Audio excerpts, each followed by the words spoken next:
하나님 아버지, 오늘도 주를 사랑하는 자들이 함께 모여 주의 은혜의 보좌 앞에 나아갑니다. 주의 보혈의 공로로 주 앞에 나오게 된 이 모든 은혜 다시 한번 기억하고 한 주간 또 보호하시고 또 우리 주님 만날 그 또 집회의 날이 가까울수록 우리가 마음을 다하여 준비하며 주님의 기쁜 백성, 주님과 교통하고 교제하는 주의 백성들 될 수 있도록 인도하여 주시옵소서. 오늘도 주님 앞에 신실하게 진실하게 거룩하게 서는 주님의 자녀 되기를 원하옵고 예수님의 이름으로 기도드리옵나이다. 우리 찬송가 545장 함께 찬양하며 나가겠습니다.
없이 살아갈 때에 우리 소원 주 아래서 이루리. 걸어가세 믿음 위에 서서 나가세 의심 버리고 걸어가세 믿음 위에 서서 눈과 위에 아무 증거 주님의 거룩함을 두고 맹세한 주 하나님 아버지는 참 미쁘다. 그 귀한 모든 약속 믿는 자에게 능치 못할 무슨 일이 있을까. 걸어가세 믿음 위에 서서 나가세 의심 버리고 걸어가세 믿음 위에 서서 눈과 귀에 아무 증거 없어도. 우리 금요일 날은 전도와 선교를 위하여 기도하며 나갑니다. 혼란 중에 놀라운 일을 이루어 가신 하나님을 찬양합시다.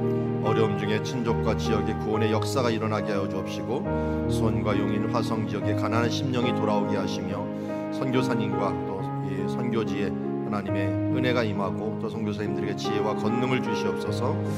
미얀마 보그마와 민주화를 위해서 또 선교사님들의 안전을 위해서 함께 기도하며 나가도록 하겠습니다. 하나님 아버지, 오늘도 주님을 바라봅니다. 어렵고 힘든 상황에 우리가 바라볼 것이 무엇이고 기대할 것이 무엇이며 주여 이제 어느 편에 서야 될 것인가를 알게 하여 주시옵소서. 주님, 오늘도 주님께서 주시는 그 은혜 자리에 우리가 걸어가게 하여 주심을 감사합니다.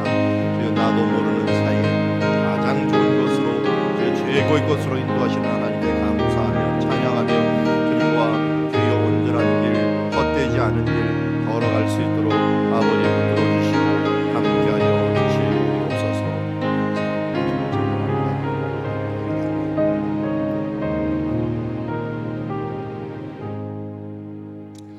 하나님 아버지, 오늘도 주의 길, 또 진리의 길, 또 하나님께서 열어놓으신 그 길을 가기를 원합니다.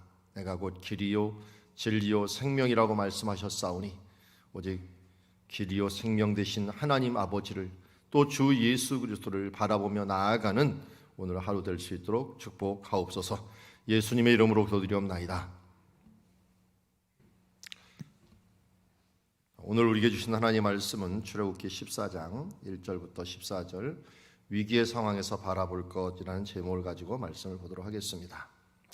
한 절씩 교독합니다. 여호와께서 모세에게 말씀하여 이르시되 이스라엘 자손에게 명령하여 돌이켜 바다와 믹돌 사이에 비아이로답 곧 바알스본 맞은편 바닷가에 장막을 치게 하라.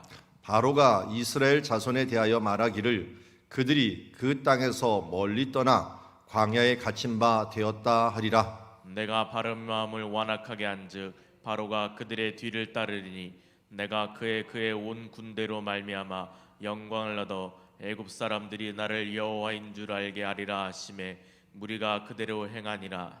그 백성이 도망한 사실이 애굽 왕에게 알려짐에 바로와 그의 신하들이 그 백성에 대하여 마음이 변하여 이르되 우리가 어찌 이같이 하여 이스라엘을 우리를 섬김에서 놓아 보내었는가 하고 바로가 곧 그의 병거를 갖추고 그의 백성을 데리고 갈새 선발된 병거 600대와 애굽의 모든 군대를 동원하니 지휘관들이 다 거느렸더라. 여호와께서 애굽 왕 바로의 마음을 완악하게 하셨으므로 그가 이스라엘 자손의 뒤를 따르니 이스라엘 자손이 담대히 나갔음이라. 애굽 사람들과 바로의 말들, 병거들과 그 마병과 그 군대가 그들의 뒤를 따라 바알스본 맞은편 바하히롯 곁 해변 그들이 장막 친 데에 미치니라. 바로가 가까이 올 때 이스라엘 자손이 눈을 들어 본즉 애굽 사람들이 자기들 뒤에 이른지라. 이스라엘 자손이 심히 두려워하여 여호와께 부르짖고 그들이 또 모세에게 이르되 애굽에 매장지가 없어서 당신이 우리를 이끌어내어 이 광야에서 죽게 하느냐? 어찌하여 당신이 우리를 애굽에서 이끌어내어 우리에게 이같이 하느냐? 우리가 애굽에서 당신에게 이른 말이 이것이 아니냐? 이르기를 우리를 내버려 두라. 우리가 애굽 사람을 섬길 것이라 하지 않아야되냐? 애굽 사람을 섬기는 것이 광야에서 죽는 것보다 낫겠노라. 모세가 백성에게 이르되 너희는 두려워하지 말고 가만히 서서 여호와께서 오늘 너희를 위하여 행하시는 구원을 보라. 너희가 오늘 본 애굽 사람을 영원히 다시 보지 아니하리라. 여호와께서 너희를 위하여 싸우시리니 너희는 가만히 있을지어다. 아멘.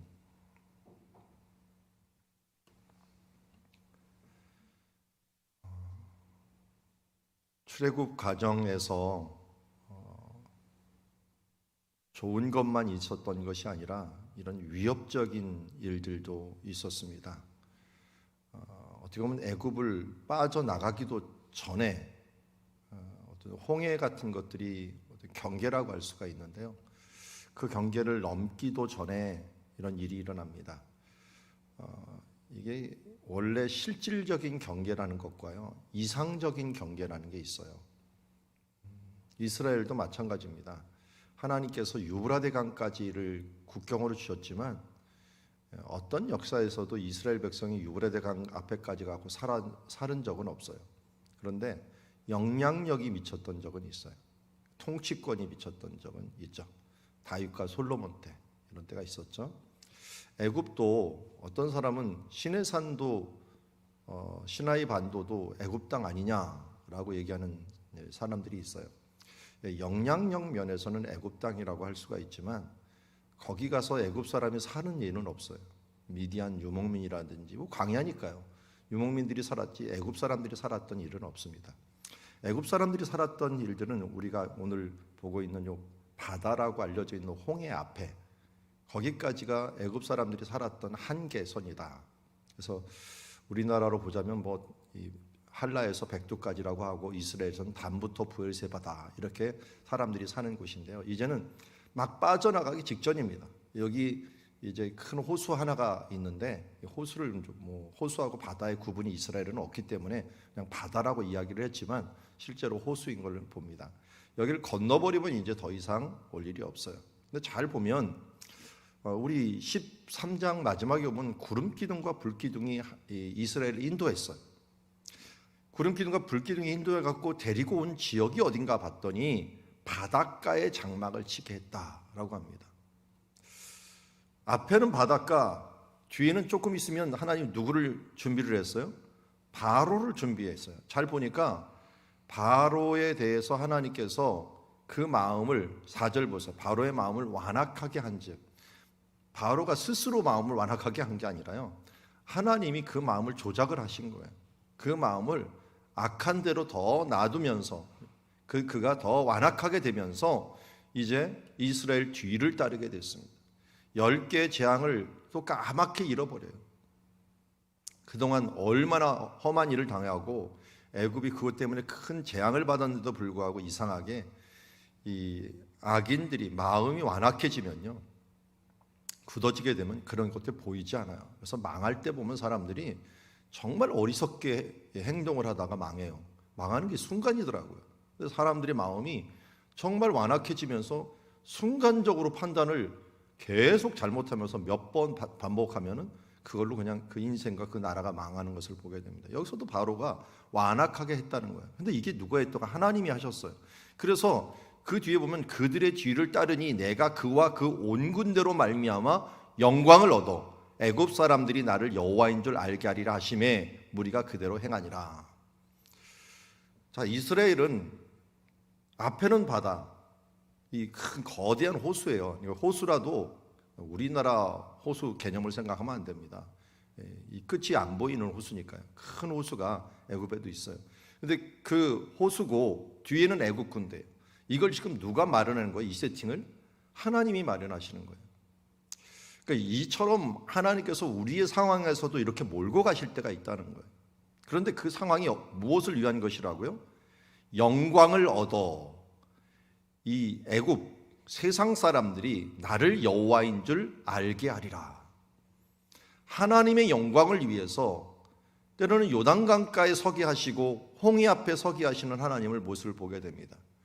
그것도 나중에 보면 요단강가에서도 물이 제일 많이 흘러나오는 계절에 서게 하시고, 또 가장 불가능하다라고 하는 상황 속으로 우리를 자꾸만 몰아넣으시면서 하나님께서 요구하시고 기대하시는 것이 있는데, 궁극적으로는 여호와의 영광, 하나님이 하나님 되신 여호와께서 이 나를 여호와인 줄 너희가 알게 하리라 하면서 이 부분들을 알려주기 위한 것이었다. 그래서 그들이 쫓아갑니다. 쫓아가고 간 장소를 아주 얘기합니다. 그들의 마음이 어떻게 해요? 우리를 섬기기 위해서 왜 놓아주었는가? 야, 이 애굽 사람들 참 웃겨요. 이 모세가 태어날 때 80년 전에 어떤 일이 있었습니까? 너무 많이 태어난다고 죽이려고 했어요. 근데 이제는 그 많이 태어난 사람 잘 보니까 노예로 키워갖고 일하면 좋을 것 같거든요. 일꾼으로. 이거 무료로 쓰는 거니까요. 야, 이 노예로 쓸 수 있는 것들을 왜 죽였나? 이게 이제 생각이 드는 거예요. 이제 근데 그걸 쓰던 사람들이 나가버리니까 이제는 왜 그들을 내보냈는가 하면서 자기의 필요에 따라서 사람을 갖다가 이용하고 압박하거나 죽이거나 하는 이 세상의 모습을 봅니다. 여러분, 세상은 이런 존재들이에요.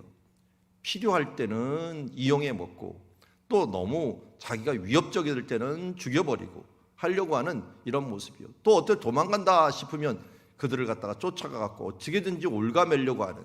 그래서 귀신 이야기할 때 예수님께서 했죠. 한 귀신이 한 사람에게 나갔는데 갈 데가 없었고 다시 돌아오니까 청소가 되었어요.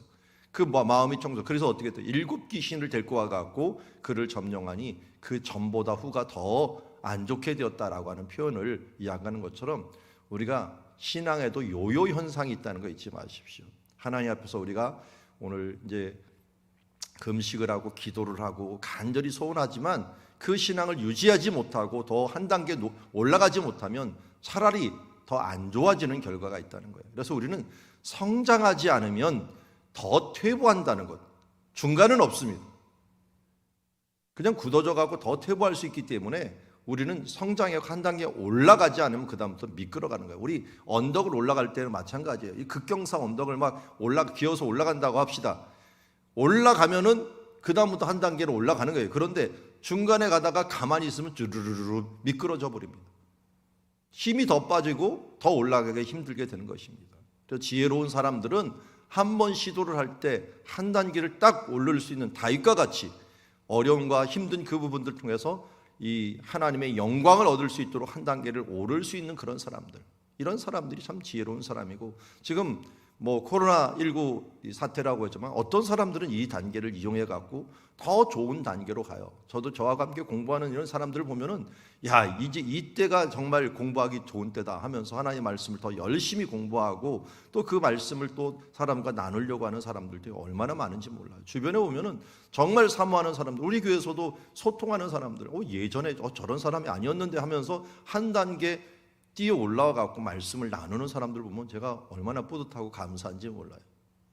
이렇게 하나님 안에서 하나님은 어떤 상황이든지 우리를 최악의 상황으로 몰고 가는 것 같지만 그것을 통하여 하나님의 영광을 나타낸다는 사실들을 잊지 마시기 바랍니다. 이제 바로의 병거가 출발을 합니다. 선발된, 그러니까 앞장 선발된 병거만 600대예요. 그리고 뒤에 그럼 600대만 있느냐? 아니에요. 모든 병거가 동원하니라고 합니다. 철병거 900승이 사사기에 나오는 거 보니까 이 앞에 있는 그 선발된 600대는 그야말로 선발대예요. 선발대가 돼갖고 앞으로 나가고 많은 병거들이 이제 지휘관들을 거느리고 최고의 이 무기였던, 요새 말하면 탱크죠. 탱크 부대가 지금 막 진격을 하고 있는 중입니다. 아무리 이스라엘 백성들이 빨리 간들 이 병거 부대를 못 당하거든요. 왜냐하면 이 걸어가는 사람은 어떻게 병거하고 따라갈 수가 있겠습니까? 금방 쫓아갈 수가 있는 거죠. 여호와께서 애굽 왕 바로의 마음을 완악하게 하셨으니 그가 이스라엘 자손의 뒤를 따르니 이스라엘 자손이 담대히 나갔습니다. 계속적으로 말합니다. 하나님께서 이걸 준비하고 계시다. 그래서 결국 그들이 어디까지 이르렀느냐? 그 군대가 그들의 뒤를 따라 바알스본 맞은편 바하이롯 곁, 그 장소가 어딘지를 지금 잘 모르니까요. 해변이라는 것만 기억하십시오. 해변, 해변이라지만 호숫가 옆이다 이렇게 생각하시면 되겠습니다. 호숫가 옆에 그들이 장막을 친데 미침에 바로가 가까이 올 때 이스라엘이 보니까 어떻게 돼요? 애굽이 자기들 뒤에 이른지라 이스라엘 전이 심히 두려워하여 여호와께 부르짖게 됩니다. 그러니까 사람들은 뭐만 봅니까? 상황만을 보죠. 아무래도 앞에는 바다요, 뒤에는 애굽이 이제 둘러싸고 있으니까 그때 뭐 합니까? 하나님께, 그래도 괜찮은 사람들은 앞에 여호와께 부르짖었다라고 이야기하지만 이상하게 하나님께 부르짖었다가 또 보이는 대상인 이 모세를 바라보면 이제 불평을 하기 시작합니다. 이게 광야 생활의 아주 못된 습관 중에 하나가 이 하나님의 능력과 하나님의 일하심은 보지 않고 이 자기에게 불편할 때는 불평할 것만 보는 거예요. 어떤 눈이 그들에게 있는가 한번 봅시다. 이 불평의 눈 정말 못쓸 눈이죠. 보니까 애굽에 매장지가 없어서 당신이 우리를 이끌어 이 광야에 죽게 하였느냐? 어찌하여 우리를 애굽에서 이끌어내어 우리에게 이같이 하였느냐? 우리가 애굽에서 당신에게 이른 말이 이것이 아니냐? 이르기를 우리를 내버려 두라. 우리가 애굽 사람을 섬길 것이라 하지 아니하더냐? 애굽 사람을 섬기는 것이 광야에서 주는 것보다 낫겠노라. 이런 시선을 가진 사람이 있어요. 우리 삶에도 보면은 좀 코로나도 방에 처박혀 있으면서 전 나 좀 내버려둬. 그냥 나 여기 있다가 죽을 거야. 여기 그냥 가만히 있을 거야. 사는지 죽는지도 모르면서 활동하기를 거절하면서 밖에 사자가 있으니 나는 나갈 수가 없다. 이게 전도서에 나오는 말씀이죠. 밖에 사자가 있다. 밖에 코로나가 있어. 못 나가 하면서 방콕에 있는 사람들이 엄청나게 많아요. 우리나라 보면 이런 일들. 그러면서 불평할 것을 찾는 사람들처럼 살아갑니다. 이런 사람들 앞에 13절에 모세가 참 지도하기 힘들었다. 그런데 다윗 때도 마찬가지더라고요. 이게 원통한 자, 빚진 자, 또 억울한 자 이런 사람들이 자칫 잘못하다가는 이런 시각을 가지면서 살아갈 수가 있어. 항상 모든 일에 불평을 가지고 살아가는 사람들이 있어요. 감사하고 기뻐하고 하나님을 바라보기보다는 자기 위치에서 자기 좋은 것들, 그리고 그냥 불평하면서 차라리 죄의 종이 돼 갖고 살기를 원하는, 육신이 원하는 대로 그냥 살아가기를 원하는 사람들, 이런 사람들이 있는데 오늘 13절에서 14절이 어떻게 보면 요절과 같은 말씀이라고 할 수가 있죠. 이때 이제 13절에 다 나옵니다. 모세가 백성에게 이르되 너희는 두려워하지 말고 가만히 서서. 너희는 두려워하지 말고 가만히 서서라고 했는데, 자, 여기서 가만히 선다라고 하는 건데 이 어디에 서 있느냐라고 하는 거예요. 아니 그냥 멍청이 서 있으라는 거예요. 지금은 너희들이 자꾸만 애굽의 종이 되고 애굽을 섬길 것이라고 했는데 이 앞에 너희는 하나님을 섬기는 자로 서 있으라는 거예요. 다른 곳에 있지 말고 하나님 편에 서 있기만 하면 된다. 우리 지지난주에부터 말씀을 했지만 어느 편에 서 있는가 하는 것이 굉장히 중요합니다. 나는 과연 어느 편에 서서 바라보고 이야기하는가 하는 부분이 중요하죠. 성경도 마찬가지예요. 마태, 마가, 누가는 바디메오 사건을 모두 기록하고 있습니다. 그런데 마태와 마가는 유대인이다 보니까요, 이 옛날 여리고, 유대인들이 많이 사는 여리고에서 쳐다보고 있어요.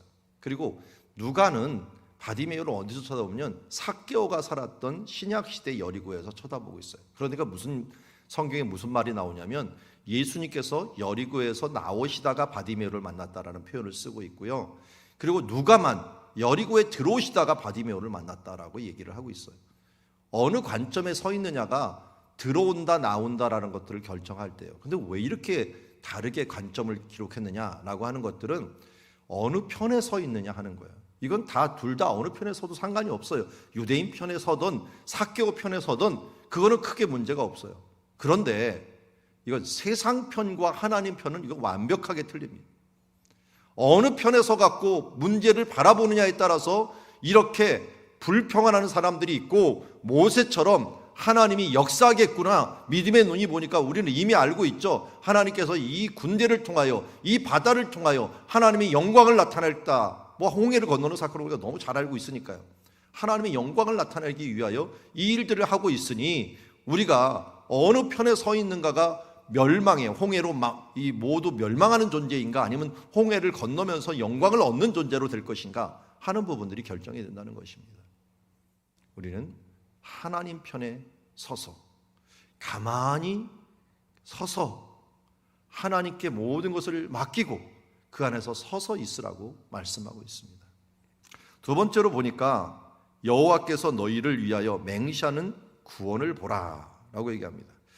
자, 앞에 지금 보는 것처럼 요 앞에 빨간색 화살표를 보면 큰 호수, 비터 호수라고 하는 게 이제 애굽에 있어요. 근데 이쪽을 아마 지나갔을 것이라고 보고, 나중에 홍해라고 이름을 부르는 곳은 갈대가 굉장히 많아서 원래 원어에는 갈대바다라고 불러요. 갈대바다. 이곳을 이제 건너기 전에 있었던 일들, 이제 너희는 가만히 있어서 하나님께서 어떻게 일하시는 것을 보라라고 하면서 하나님 앞에 모든 것을 맡기고 서 있으라고 말씀하고 있습니다. 그래서 여기 보니까 두 번째 보니까 여호와께서 오늘 너희를 위하여 행하시는 구원을 보라. 어느 편에 서 있는가라고 했는데 어느 편에? 물론 하나님 편에 서 있죠. 그리고 지금 누구를 보는 거예요? 여호와를 보는 거예요. 여호와께서 너희를 위하여 행하시는 구원을 보라. 하나님을 바라보는 거예요. 애굽의 군대를 바라보면은, 또 바다를 바라보면은 우리는 두려움에 쌓일 수밖에 없어요. 베드로하고 똑같이 되는 거예요. 예수님 바라보면 물 위를 거둘 수 있지만 옆에 좌우의 바람과 물결들을 쳐다보면 우리는 그곳에 빠져 죽을 수밖에 없습니다. 홍해를 가르고 나가느냐, 홍해에 빠져 죽느냐 하는 것은 어디를 쳐다보느냐. 첫 번째는 어느 편에 서느냐고, 두 번째는 어디를 바라보느냐 하는 거예요. 여호와께서 행하시는 구원, 여호와를 바라보며 나아갈 때 하나님께서 그 구원을 일으키신다고 말씀하고 있습니다. 그리고 세 번째 보니까 너희가 오늘 본 애굽 사람을 영원히 다시 보지 아니하리라 라고 하면서 하나님께서 오늘 행하시는 일들, 특별히 여기 찬양도 이렇게 너희는 가만히 있어 라고 하는 게 시편 46편이에요. 이런 말씀이 모세부터 시작을 했어요. 모세부터 시작했는데, 근데 왜 이렇게 가만히 있으라고 하는가? 가만히 있으라고 하는가? 그 앞에도 보니까 하나님이 행하시는 구원도 있고요. 그리고 너희가 오늘 본 애굽의 사람을 다시 보지 아니하는 하나님의 이 결정적인 역사를 너희가 볼 것이라는 거예요. 하나님의 일하심을 보라는 거예요. 우리는 무엇을 기대합니까? 내가 무엇을 해갖고 이것을 기대하는 게 아니라 하나님께서 어떤 구원을 이루실까 하는 것들을 기대하며 바라보는 것입니다. 그러면 어떻게 한다고 14절에? 여호와께서 너희를 위하여 싸우시리니 너희는 가만히 있을지어다. 가만히 있을 때 두 번은 이야기해요. 가만히 있다는 원어의 표현은 뭐냐면 그냥 손을 놓으라는 거예요. 내가 뭘 하려고 하지 말고 손을 놓고 가만히 있으라는 거예요. 정말 중요한 일은 우리가 하지 말아야 되는 일들이에요. 대부분 그냥 가만히 있어야 되는 일이에요. 그냥 가만히 있으면 심장은 뛰고 있고요, 가만히 있으면 호흡을 하고 있어요. 특별히 생명이 태어날 때는 내가 할 수 있는 일이 없어요. 우리가 태에서 태어날 때 우리가 한 일이 있나요?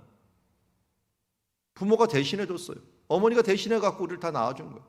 진짜 우리 전독팔에서 얘기했지만 진짜 중요한 일들, 진짜 우리가 할 수 없는 가운데도 중요한 일들이 일어나고 있어요. 우리가 구원받은 것도 그렇고 십자가의 은혜도 그렇고 여기도 그래요. 그러면 그때는 어떻게 돼요? 하나님 편에 서 있으면 돼요. 하나님이 이루실 구원들을 이루면 돼요. 내가 뭘 하고 나면 부작용이 생겨요. 그냥 가만히 맡기는 것들이 때로는 우리에게 더 좋을 때가 있어요. 오늘 그것을 우리에게 이야기하고 있습니다. 그래서 13절 14절을 보면은 우리가 하나님의 이 놀라운 구원의 역사를 이루기 위해서는 먼저 하나님 편에 서자. 두 번째는 하나님을 바라보자. 여호와를 바라보자.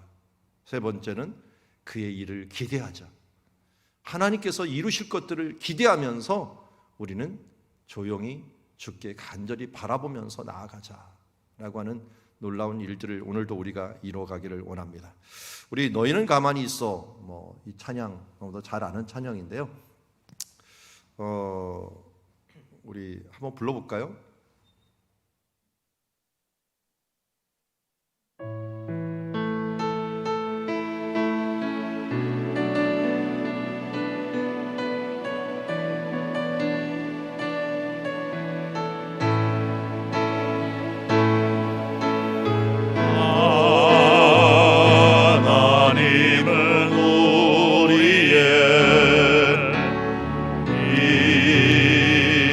난처가 되시고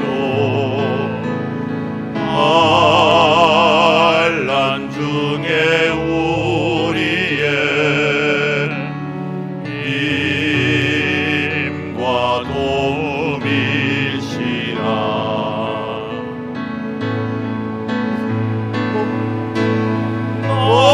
너희는 가만히 있어.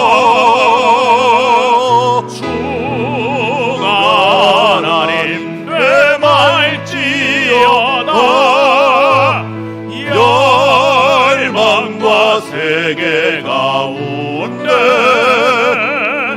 주가 높임을 받으리라. 너희는 가만히 있어. 주가 하나님 메말지어다. 열방과 세계 가운데 주가 높임을 받으리라. 우리 한번 우리를 돌아봅시다. 나는 어느 편에 서 있습니까? 누구를 바라보고 있습니까? 무엇을 기대하고 있습니까? 우리 앞에 홍해가 가로막고 있고 뒤에는 애굽의 병거들이 우리를 둘러싸고 있습니까? 모든 것이 다 막혔다고 생각하실 때 하늘은 열려 있습니다. 우리가 주님 편에 서 있는지, 또 주님을 바라보고 있는지, 하나님의 놀라운 일들을 기대하는지를 우리가 돌아보면서 우리가 주님 앞에 기도하며 나아가는 자가 되기를 원합니다.